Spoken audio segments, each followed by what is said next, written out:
In this video, we will demonstrate how the Interactive Parallelization tool, or IPT for short, works with a simple for loop example.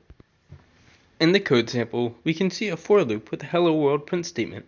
As there are no loop dependencies among the loop iterations, this segment would be compatible with parallelization using OpenMP. We can invoke IPT from the command line and pass the source code as an argument to IPT.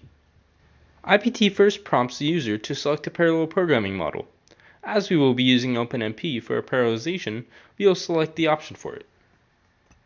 Next, IPT prompts us about parallelizing a for loop. We can then select the function which contains the for loop which we'd like to parallelize.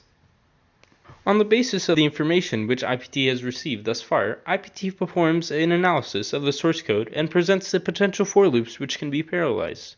In our case, this is the for loop which we'd like to parallelize, and hence we select that one. For now, we will assume that there are no additional steps involved in parallelizing this example. We will not insert any timing routines or do anything special for printing the statement in the loop, and we will use only one OpenMP thread. Hence, we will provide this specification to IPT, and by the end of the last step in the question and answer series, IPT generates a new program file.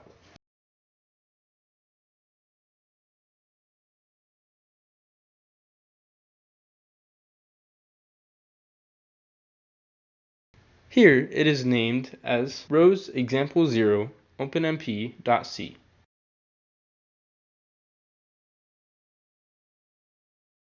Here we can see the code generated from IPT along with the OpenMP constructs. We will now compile and run this program. To compile this program, we will use GCC.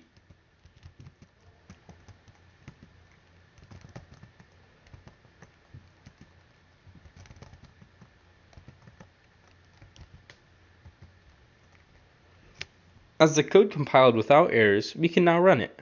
Before running the OpenMP code, let us set the number of OpenMP threads to use for running this code. We will use this command to run the program with 4 threads.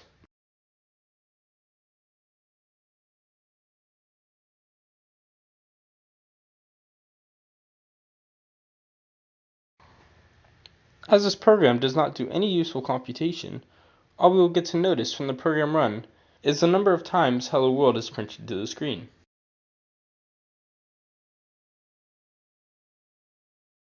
The 16 for loop iterations are divided among the OpenMP threads and are printed to the screen as shown.